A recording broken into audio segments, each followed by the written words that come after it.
nós vamos ler o mais lucano dos textos joaninos, que é essa história. É uma história controversa, inclusive, porque ela não consta, capítulo 8, do versículo 1 ao 8, ela não consta nos manuscritos mais antigos. Você deve saber que, eu já vi gente falando dos manuscritos originais da Bíblia. Não existe, imagina, que manuscrito original sobreviveria tanto tempo. Eram feitos em papiros, né, em tabletes de argila, em pele, né, em pergaminhos. Como que isso conseguiria resistir a tanto tempo em condições que não eram as melhores? Então nós temos os manuscritos mais antigos, cópias das cópias. E nos mais antigos, essa história aqui, que é de arrepiar, é uma história que as pessoas conhecem sem nunca ter lido a Bíblia. É possível que haja pessoas que saibam dela e nem desconfiem que ela esteja na Bíblia, que é a história da mulher flagrada em adultério, a mulher adúltera, que é trazida até Jesus. É um texto teatral, um dos mais teatrais, se não o mais teatral dos episódios dos evangelhos. Ele tem toda uma construção assim, né, teatral. Jesus ele vai ao templo, depois de ir ao templo ele se agacha, senta e começa a ensinar aos discípulos. E escribas e fariseus que nunca foram citados no Evangelho de João, pela primeira vez são citados. Eles trazem a Jesus uma mulher flagrada em adultério e jogam essa mulher, né, diante de Jesus, colocam a mulher no meio, que dá a ideia de um palco, né, ou de um espaço de espetáculo, onde todos assistem à cena eletrizante que é produzida ali, e colocam Jesus à prova, põem Jesus à prova. E a questão, a armadilha é a de aplicar a lei de Moisés, que diz que uma mulher flagrada em adultério deve ser apedrejada. Primeiro a lei diz que os adúlteros devem ser apedrejados. Depois a lei vai sendo aplicada, e quem aplica é homem, né? É o macho, e aí a lei é mais decisiva com as mulheres. As mulheres devem ser apedrejadas. E aí colocam diante de Jesus: e você o que diz? Então é uma cena que tem toda essa força. Eu diria que ela tem essa força teatral, porque ela pretende lidar com a pior crueldade de que nós somos capazes, que é aquela crueldade racionalizada, justificada. Porque há crueldades que são irracionais. E essas facilmente você diz: que horrível, que absurdo, como alguém faz um negócio desse. Mas há maldades que nós praticamos, há perversidades que nós fazemos, que são justificadas, que se assentam, que têm a ver com nossas mais profundas certezas racionais. Temos tanta certeza que somos assim malignos, cruéis, perversos, sem nos darmos conta do horror daquilo que cometemos. Eu queria ler com vocês essa história linda. Leio na tradução de Frederico Lourenço, e você pode acompanhar comigo, projetada nos nossos telões.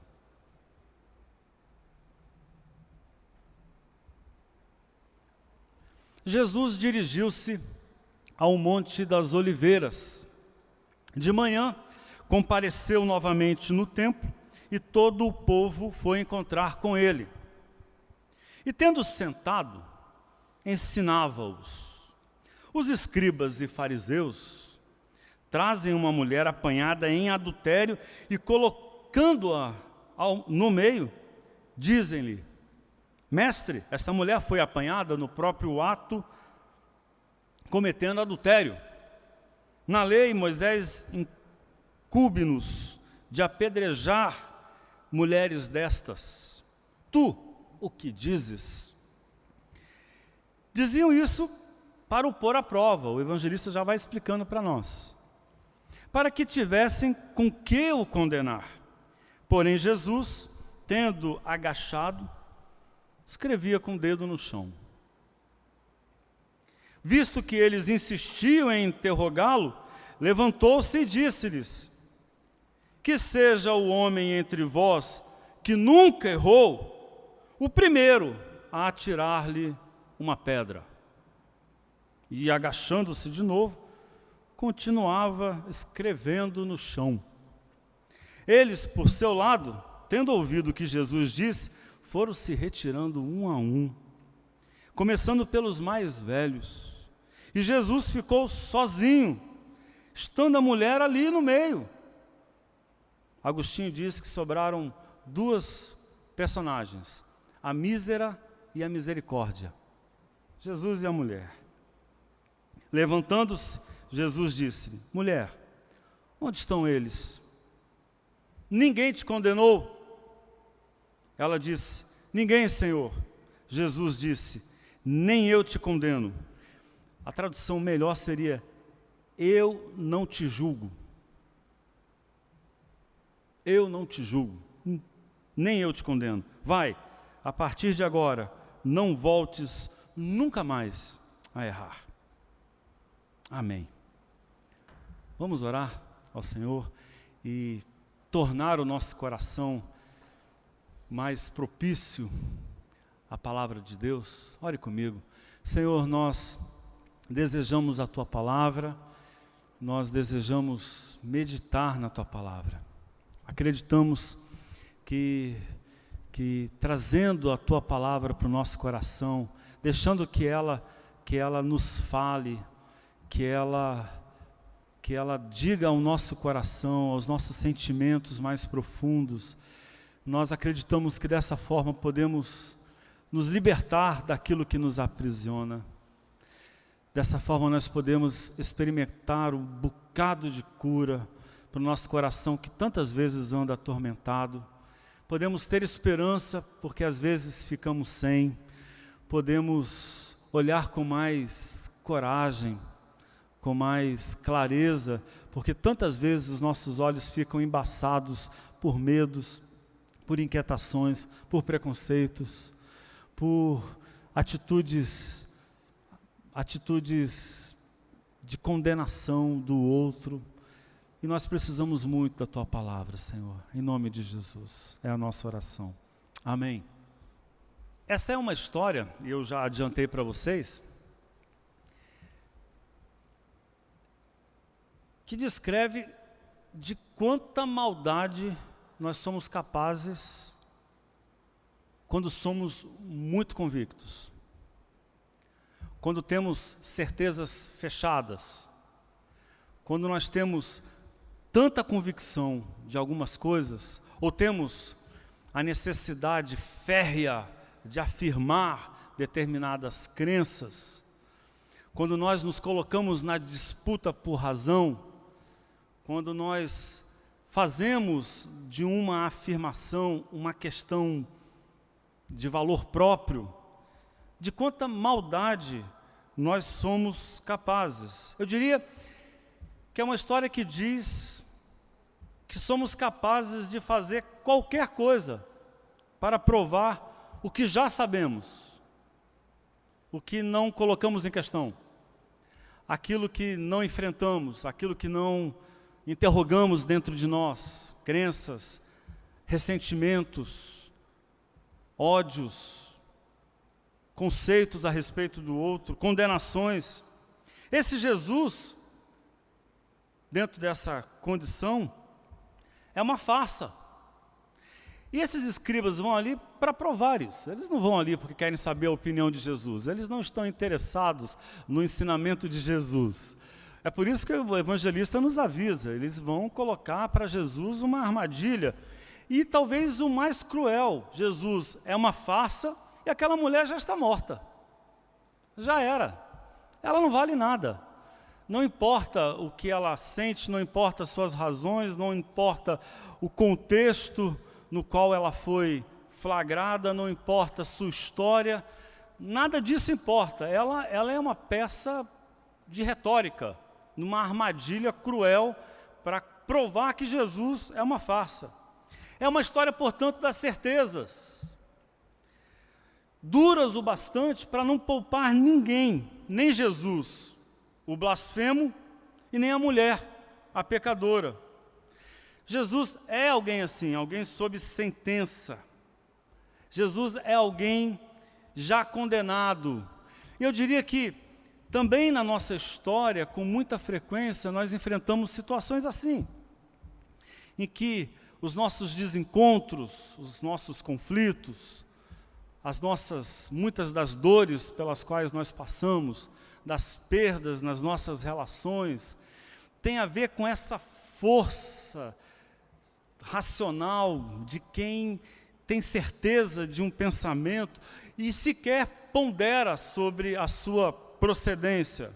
Já sabe que é assim, já tem aquela convicção. Para onde Jesus fosse, dissesse o que ele dissesse, ele estava errado. Jesus aqui não tem a menor chance de acertar. Não tem nenhuma chance. Porque se ele aplica a lei de Moisés, citada pelos escribas e pelos fariseus, ele incorreria em um erro, em um agravo com a lei romana, porque apenas os romanos podiam fazer a execução de uma vida. E se ele aplica a lei romana, ou ele se abstém de aplicar a lei de Moisés, respeitando a lei do Império Romano, ele seria contra a lei de Moisés. Para onde ele fosse, ele estaria errado. Eu diria novamente que com muita frequência as nossas relações esbarram nisso. O que quer que venha a acontecer, os argumentos que aparecerem, as provas que forem apresentadas, as teorias que forem desfiadas, os fatos que forem reivindicados, nada vai nos tirar da condição do erro, do desencontro. Fazemos uma afirmação apaixonada ou abraçamos uma opinião disputada e a partir daí passamos a vida confundindo conversas com armadilha. Toda certeza, é preciso afirmar, toda certeza fechada é uma armadilha para a vida. Cedo ou tarde, alguém vai estar debaixo de condenação. Cedo ou tarde, alguém vai estar debaixo de acusação. Cedo ou tarde, sem a lacuna da dúvida, sem a angústia da incerteza, nós somos incapazes de amar ou de seguir amando. Somos incapazes de retomar, de recomeçar. Jesus, ele faz um movimento, e aí é que entra o meu raciocínio. Ele faz um movimento para libertar aquela mulher inusitado. Porque ele não tenta libertar aquela mulher com afirmações pretensiosas. Ele não tem o melhor argumento. Ele não tem a fala mais alta. Ele não tem o argumento mais poderoso. Ele não é o mais convincente na teoria sobre a aplicação da lei de Moisés. Ele não desenvolve nenhuma lógica cartesiana para desmontar a convicção maligna, perversa daqueles homens. O que faz Jesus? Ele duvida. Ele não vence aquelas certezas perversas com uma investigação do que é justo, nem com uma defesa de direitos, nem teses. Ele se apresenta sem doutrina, sem interpretação da lei, não há proposta de um novo fundamento para a fé, nenhuma nova teologia aparece aqui, não expõe a incoerência da lógica dos doutores da lei, não há nesse texto uma afirmação doutrinária que seja, nada, mas a mulher termina livre, e a armadilha desmontada. Como Jesus faz isso? Pela dúvida. Jesus promove a dúvida. Jesus abençoa aquela mulher produzindo dúvida. E aí, é no exemplo de Cristo, é no movimento de Cristo que nós precisamos nos inspirar, porque a nossa construção, os conceitos que nós temos da vida, é que a dúvida ela é nossa inimiga, que a dúvida atrapalha, a gente tem horror à dúvida, a gente tem pressa em se livrar da dúvida, a gente vê na dúvida um impedimento para o sucesso, um impedimento para a fé, um impedimento para uma vida saudável, e Jesus vai na contramão disso com que nós constantemente nos treinamos. Jesus, ele faz da dúvida uma providência amorosa.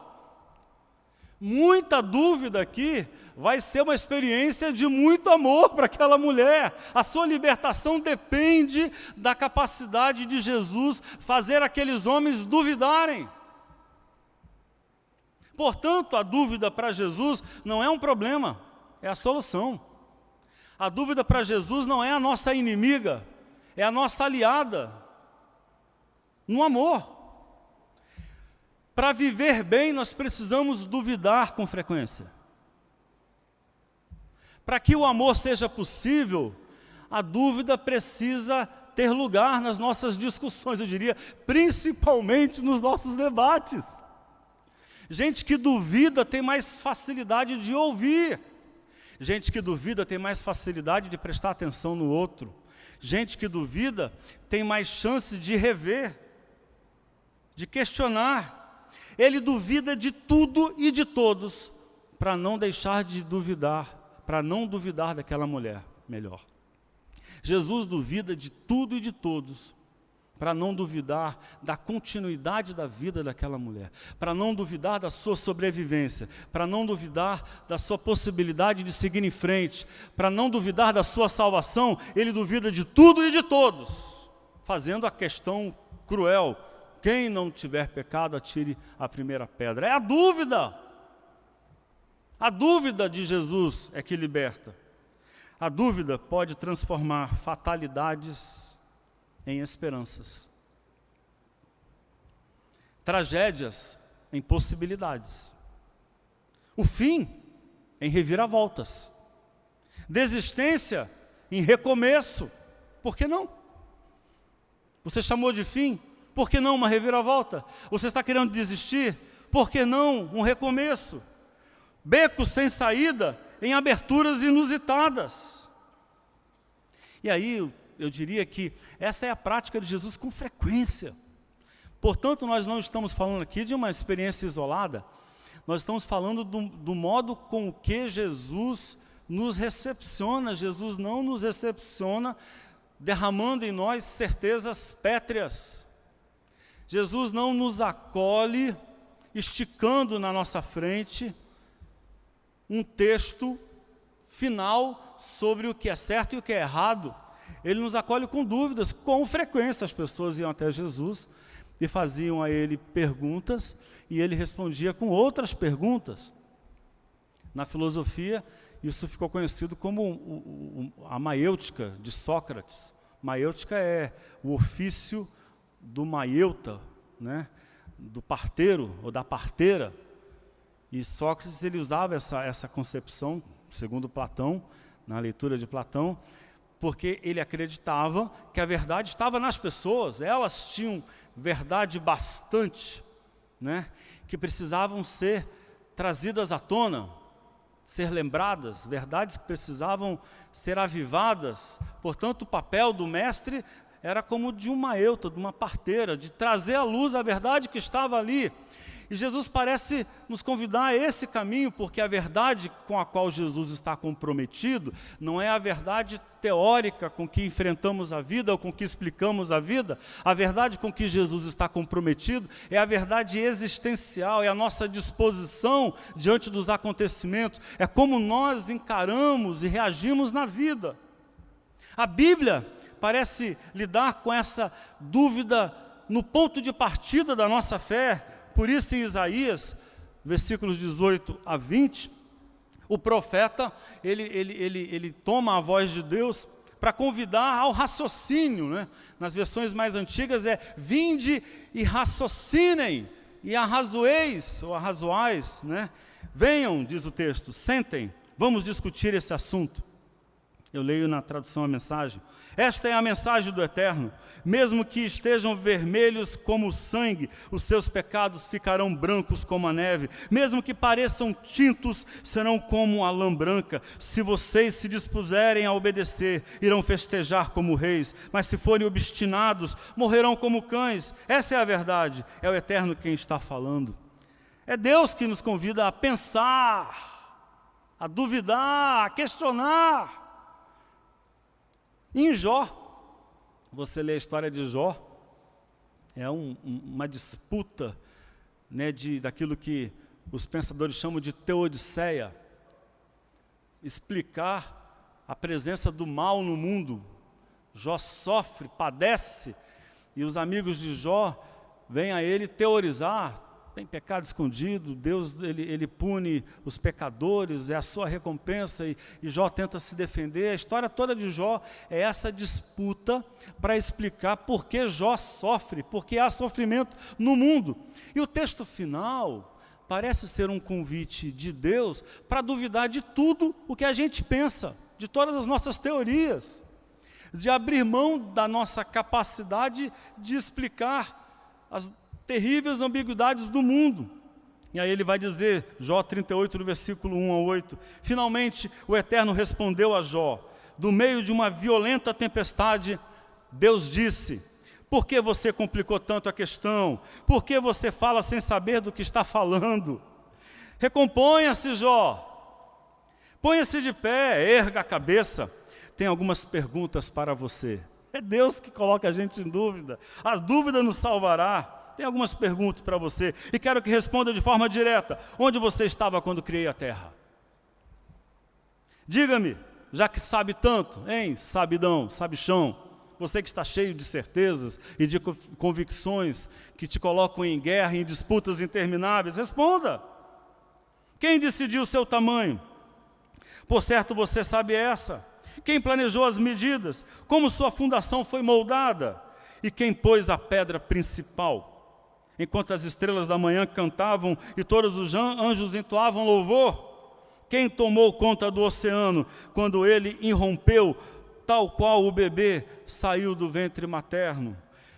Portanto, a dúvida parece ser esse princípio sagrado com o qual o divino nos ajuda a refazer o caminho.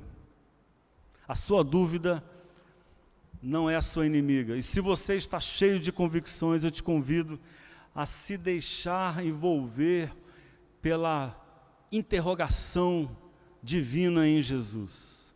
Jesus é aqui nesse texto mais que o verbo que se fez carne.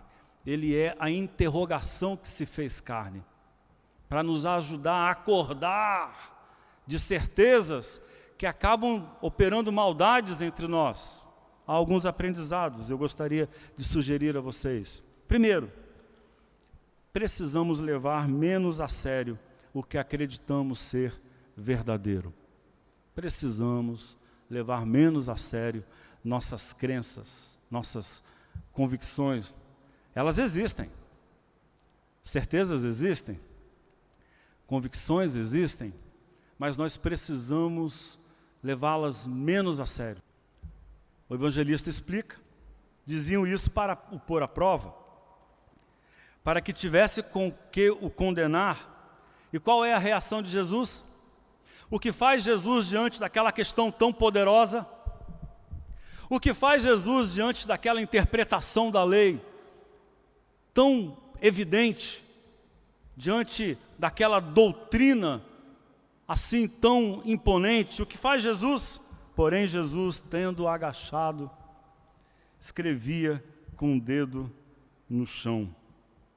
Eles chegam com uma grave acusação e uma argumentação insuperável. A mulher não tem como negar seu erro. O texto diz que ela foi pega no ato. No ato. Então, não há questão aqui. Os fatos são evidentes. Os fatos comprovam o que está sendo dito aqui. Jesus não tem como vencer aqueles acusadores com os argumentos. E o que faz Jesus? ele se inclina e começa a escrever com o dedo no chão. E aí tem teorias, elas são divertidíssimas, porque alguns vão dizer que Jesus escreve no chão, começa a listar o pecado de cada uma daquelas pessoas. Por isso que mais à frente, né, um a um deles vai se retirar. Do mais velho ao mais novo, Jesus, que sabe todos os pecados de todos os pecadores, começa a dizer o nome dos pecados. Aquela noite, atrás do muro,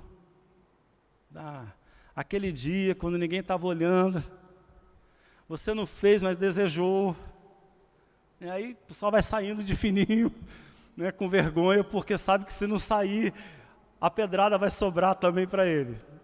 Mas isso não faz para mim o menor sentido. Porque, amigos, imagina você, se alguém testemunha aquilo e Jesus escreve no chão algo digno de ser registrado, eles saberiam, estaria no texto. O que Jesus escreve parece não ter a menor importância, mas é uma outra percepção que eu acho que é interessante aqui. Porque na Bíblia, quem escreve com o dedo no registro bíblico pela primeira vez foi Deus. E escreveu na pedra. E aqui Jesus, em contrapartida, escreve na areia. Curiosamente, a acusação e a certeza daqueles homens tem a força do dedo divino que escreveu na pedra. A lei diz, lembra da lei escrita na pedra? E pedra não permite que você escreva duas vezes, só dá para escrever uma, não dá para borrar. Lembra? Está aqui. E aí vem Jesus e ele escreve na areia, talvez dizendo para nós o seguinte: o Deus da lei, ele não permite que se reescreva, mas o Deus da graça, ao qual eu vim apresentar vocês, é o Deus que escreve na areia. E todas as vezes que você precisar reescrever essa história, Deus está disposto a que ela seja reescrita. Na pedra não tem como borrar, mas na areia, deixa o vento apagar, escreve tudo de novo. Começa de novo, retoma o seu caminho, reorienta a sua vida, porque o Deus da graça é o Deus que escreve na areia e não escreve na pedra. É por isso que Jesus talvez esteja ali de cócoras, escrevendo na areia. Mas também há uma certa, eu diria, um certo deboche de Jesus aqui. Há uma certa ironia. Tanto é que eles se irritam. Porque Jesus parece não se importar com a gravidade do que eles dizem. Eles têm um negócio que é importante, que é sério, que é grave, a lei, a regra, a doutrina, o pensamento, a opinião. E Jesus está sob questão. Você está sob suspeita.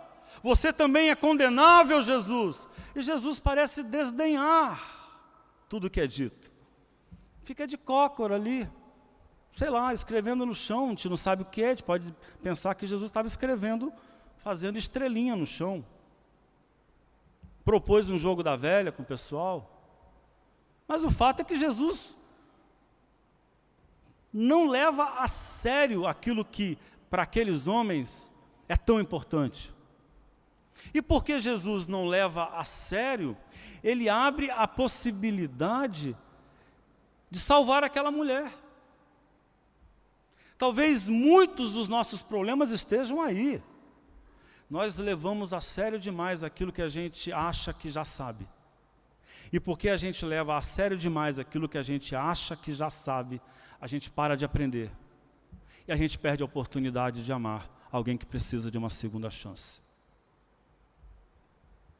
Qualquer que seja a verdade que defendemos, se nos custa a doçura, se nos rouba a sensibilidade, qualquer que seja a verdade, se compromete a nossa integridade, se nos impede de ter misericórdia, dignidade, é semelhante a uma grande mentira. Qualquer verdade que não deixa você ser misericordioso é uma grande mentira. Por mais verdadeira, é uma grande mentira. Por mais certa, é uma grande mentira. Por mais ortodoxa, é uma grande mentira. Porque mata.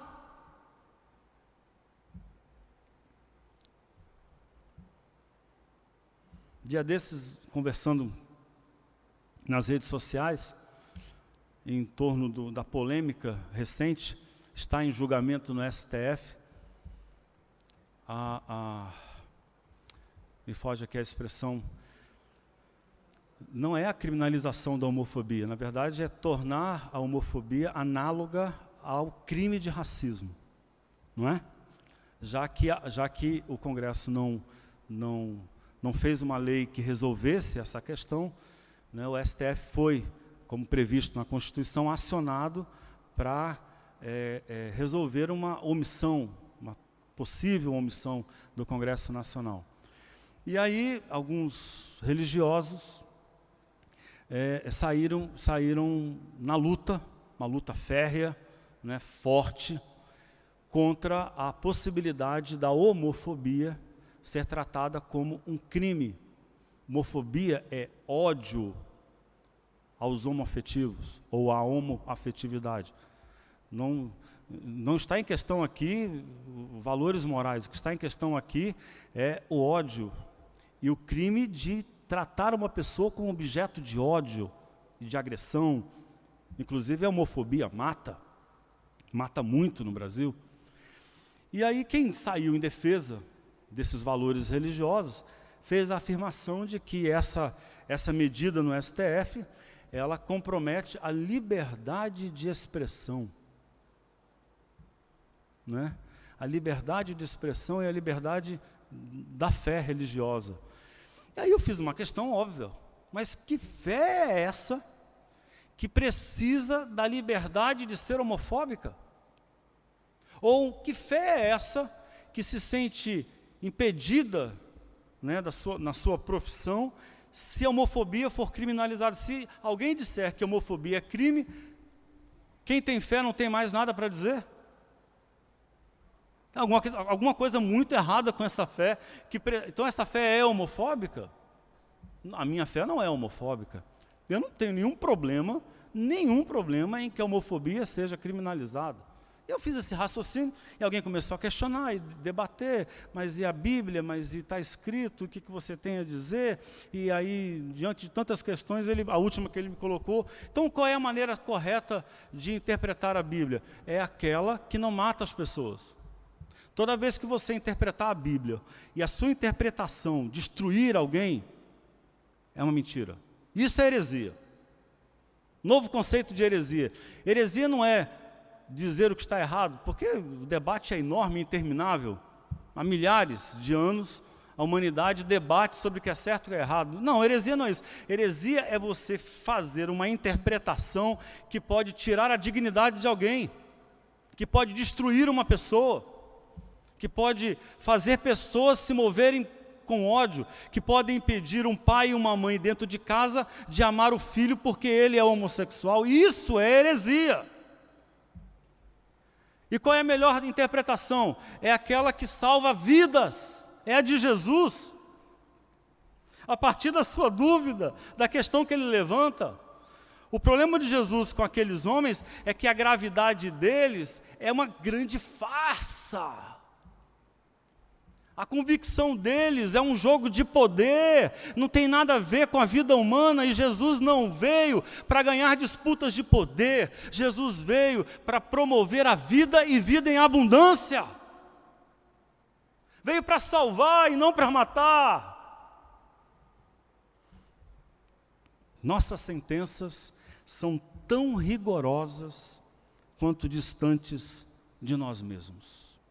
Nossas sentenças, nossas afirmações mais duras, são tão rigorosas quanto distantes de nós mesmos. É um fato. Quanto mais o outro está em foco, mais rigorosos nós somos.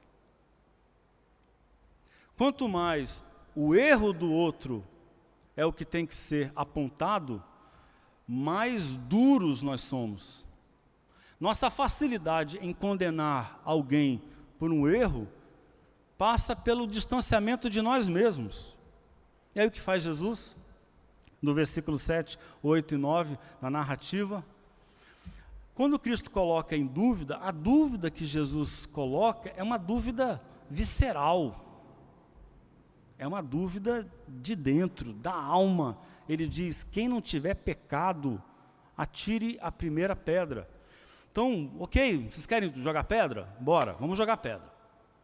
Aí o cara já pega a pedra na mão, bora, uhul, está na hora de fazer justiça, acabou a mamata, vamos fazer acontecer, chega, vamos acabar com a bandidagem, e enche a mão de pedra, está na hora, os olhos cheios de sangue, quero fazer justiça. Aí, Jesus emenda: e que não tiver pecado, atire a primeira pedra.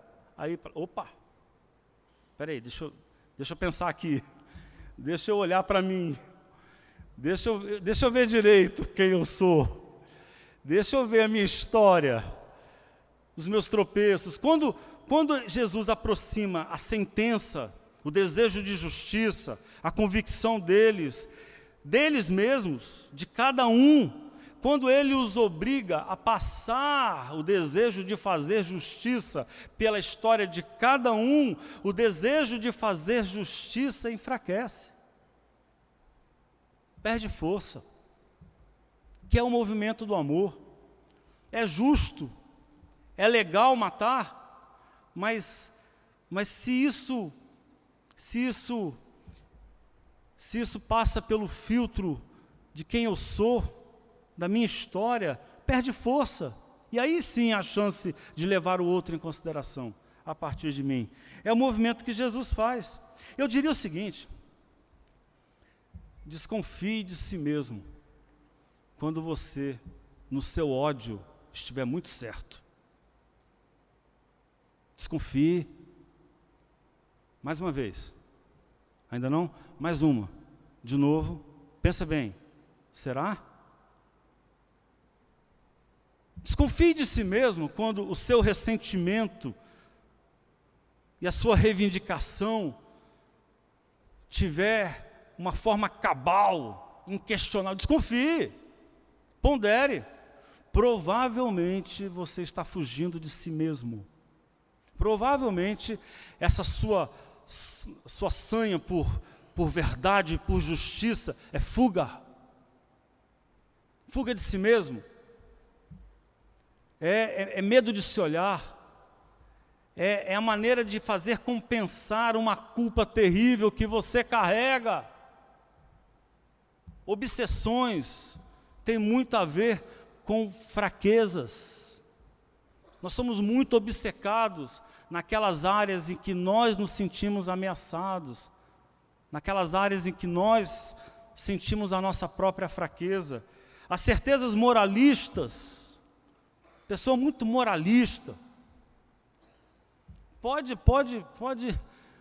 olhar com cuidado, provavelmente tem uma história sombria, vexatória, que causa tanta culpa, tanto incômodo, tanta inquietação, que aquilo é compensado na forma de moralismo e de ataque aos outros. Gente que ataca tanto os outros, que precisa tanto atacar os outros, é gente que não consegue parar quieta consigo mesmo. Na hora que Jesus faz eles pararem diante deles mesmos, aquela certeza se esfarela.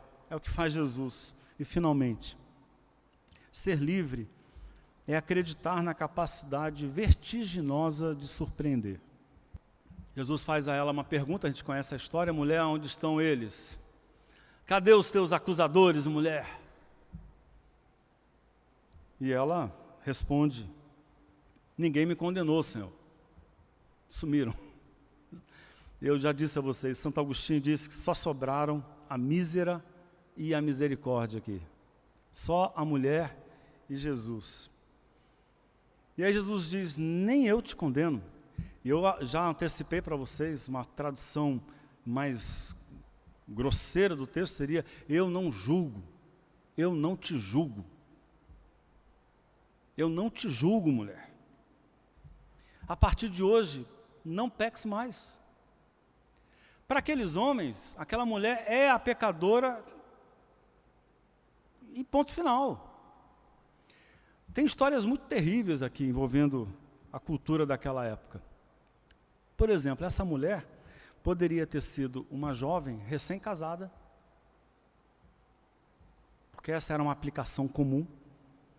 E uma jovem recém-casada tinha que, no leito nupcial, provar que era virgem.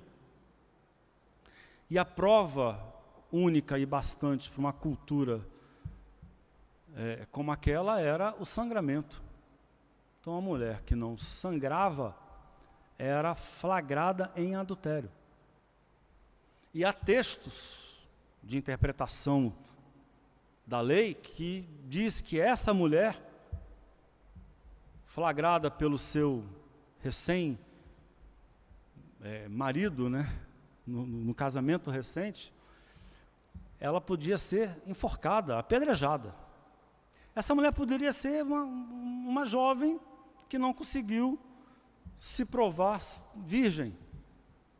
Ou poderia ser também tão cruel, há uma outra possibilidade, há muitas possibilidades, e nenhuma delas é boa. Todas elas são cruéis, do que a nossa cultura é capaz de fazer com uma pessoa sob as camadas da convicção e da certeza e da legalidade. É que essa mulher, ela poderia ser uma mulher que tinha um caso com um homem,